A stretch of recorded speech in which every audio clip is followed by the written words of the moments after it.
विचारवंत लेखक कॉम्रेड अण्णाभाऊ साठे यांच्या 106व्या जयंतीच्या निमित्तानं मी त्यांच्या विचारांना, त्यांच्या कार्याला आणि त्यांच्या पावन स्मृतीला विनम्र अभिवादन करतो। आजच्या या जयंतीच्या निमित्तानं मी सर्व देशवासियांना, समाज बांधवांना मी शुभेच्छा देतो की एक लेखक, एक साहित्यिक, एक विचारवंत म्हणून ज्या व्यवस्थेनं अण्णाभाऊंना डावललेलं होतं, अण्णाभाऊंना लेखक म्हणून मान्यता दिलेली नव्हती, अण्णाभाऊंना विचारवंत म्हणून मान्यता दिली नव्हती किंवा अण्णाभाऊंना महापुरुष मानण्यासुद्धा नकार दिला जातो, त्यांना हे उत्तर आहे की आज संपूर्ण महाराष्ट्रातील हजारो लाखो समाज बांधव अण्णाभाऊंच्या स्वाभिमानासाठी, अण्णाभाऊंच्या आत्मसन्मानासाठी आज रस्त्यावर उतरलेला आहे।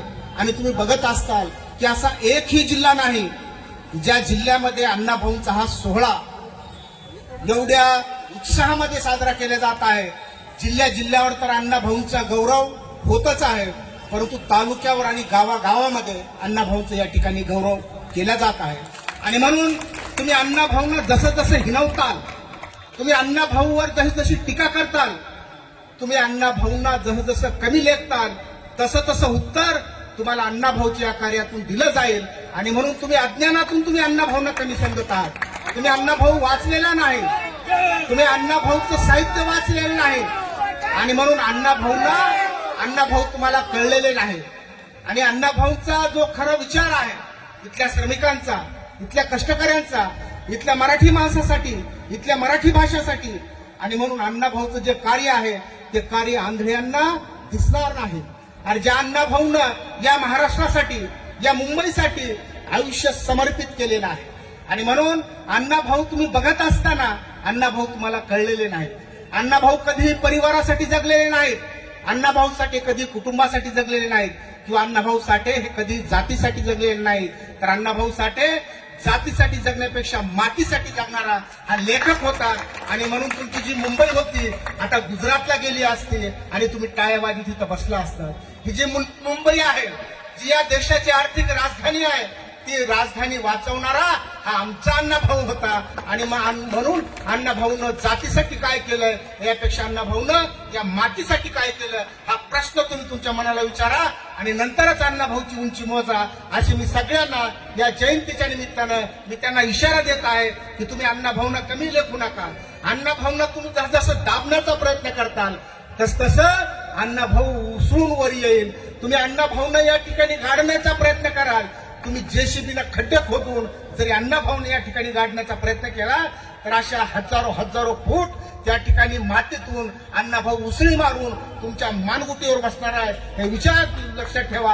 आणि अण्णाभाऊंना अभिवादन करा, अण्णाभाऊंची थोरवी जाणा, अण्णाभाऊचा विचार जाणा, एवढंच मी आजच्या या जयंतीच्या निमित्तानं सर्वांना इशारा देत आहे। आणि अण्णाभाऊंना कमी लेखणं बंद करावं अशी मी जयंतीच्या निमित्तानं सगळ्यांना विनंती करतो। आणि राहिला प्रश्न जो काय डॉक्टर बाबासाहेब आंबेडकरांच्या स्वप्नांचा, डॉक्टर बाबासाहेब आंबेडकरांचं जे स्वप्न होतं ते स्वप्न इथल्या शेठजी भटजींसाठी नव्हतं, किंवा अण्णाभाऊंचं स्वप्न इथल्या शेठजी भटजींसाठी अण्णाभाऊंचं स्वप्न नव्हतं, तर तळातील माणसांना न्याय देण्यासाठी बाबासाहेब असतील, महात्मा फुले असतील, अण्णाभाऊ असतील, त्या सगळ्यांचं स्वप्न होतं।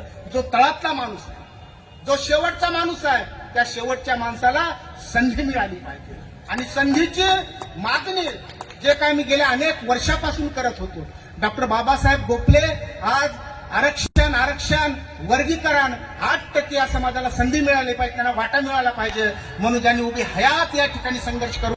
या ठिकाणी लक्ष्मणराव भालेराव साहेब बसलेले आहेत, अनेक मान्यवर या ठिकाणी बसलेले आहेत की ज्यांनी गोखले साहेबाच्या खांद्याला खांदा देऊन या ठिकाणी पूर्ण तारुण्य घातलेलं आहे।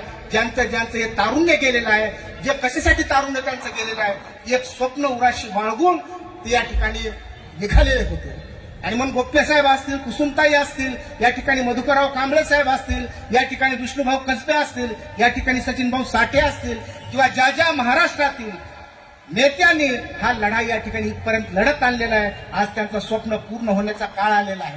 सर्वोच्च न्यायालयानं तुमच्या बाजूने निर्णय दिलेला आहे, या ठिकाणी महाराष्ट्र शासनानं तुमच्या बाजूने निर्णय घेतलेला आहे आणि म्हणून थोड्याच दिवसामध्ये आपल्या सर्वांची या ठिकाणी स्वप्नांची पूर्ती होणार आहे दोस्तो. आणि म्हणून जो काय आपला आरक्षण वर्गीकरणाचा जो लढा आहे तो लढा गावागावामध्ये जाऊन आपल्याला सांगायचा आहे. प्रत्येक कार्यकर्त्यानं अण्णाभाऊ तर सांगायचे, अण्णाभाऊचा फकीरा तर सांगायचाच, अण्णाभाऊचा वारण्याचा वाद तर सांगायचाच, अण्णाभाऊचा रशियाचा प्रवास तर सांगायचाच, अण्णाभाऊचा लेनिन गार्डचा पोवाडा तर सांगायचाच, अण्णाभाऊचा स्टॅलिन गार्डचा पोवाडा तर सांगायचाच, अण्णाभाऊची संयुक्त महाराष्ट्राची जी काही छक्कड आहे माझी मैना गावावर राहिली ती तर सांगायची. परंतु ते सांगत सांगतच the state of Punjab versus Davinder Singh हा सुप्रीम कोर्टाचा निर्णय सांगायचा. या ठिकाणी महाराष्ट्र शासनानं जे काही न्यायमूर्ती बद्दर यांच्या अध्यक्षतेखाली नेमलेली समिती आहे त्या समितीच्या बद्दल सांगायचं.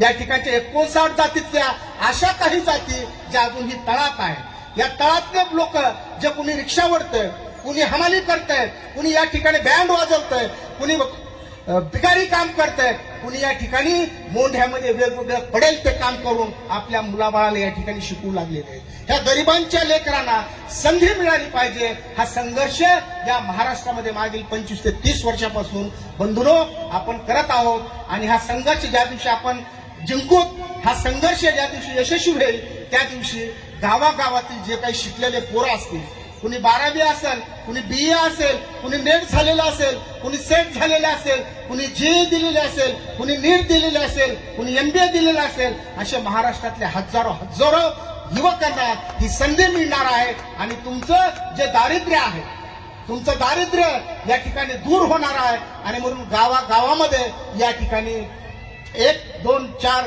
कर्मचारी अधिकारी या ठिकाणी निर्माण होणार आहेत. आता तुम्ही जर बघितलं तर प्रेरणा खवले नावाची जी आमची भगिनी IAS झालेली आहे, कलेक्टर झालेली आहे, काल मुख्यमंत्र्यांच्या हस्ते मुंबईमध्ये तिचा सत्कार झालेला आहे. आणि म्हणून असे जे काय आता कलेक्टर होण्याची जी काय प्रक्रिया या समाजातून सुरू झालेली आहे ती आता दिवसेंदिवस वाढत जाणार आहे.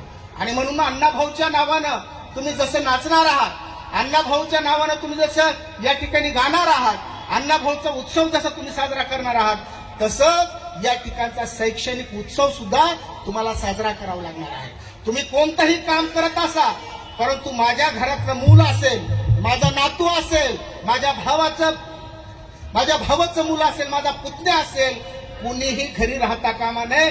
तर तो प्रत्येक शाळेत गेला पाहिजे, तो प्रत्येक ग्रॅज्युएट झाला पाहिजे. आणि त्यांनी या ठिकाणी इतर जसं या ठिकाणी ब्राह्मण मारवाडी या ठिकाणी या सत्तेमध्ये गेलेले आहेत, प्रशासनामध्ये गेलेले आहेत, सेवेमध्ये गेलेले आहेत, तसेच आमचे मुलं सुद्धा सेवेमध्ये गेले पाहिजेत. हे तुमचं स्वप्न असलं पाहिजे. आणि हे स्वप्न घेऊन जर तुम्ही चालणार असाल तरच अण्णाभाऊचा या ठिकाणी जय जयकार करण्यामध्ये अर्थ आहे दोस्तो. म्हणून आजच्या जयंतीच्या निमित्ताने मी सगळ्याला विनंती करतो की प्रत्येक गावामध्ये या ठिकाणी शिक्षणाचा यज्ञ पेटवा, शिक्षणाचा जागर तयार करा, शिक्षणाचं महत्व खेड्यापाड्यामध्ये सांगा.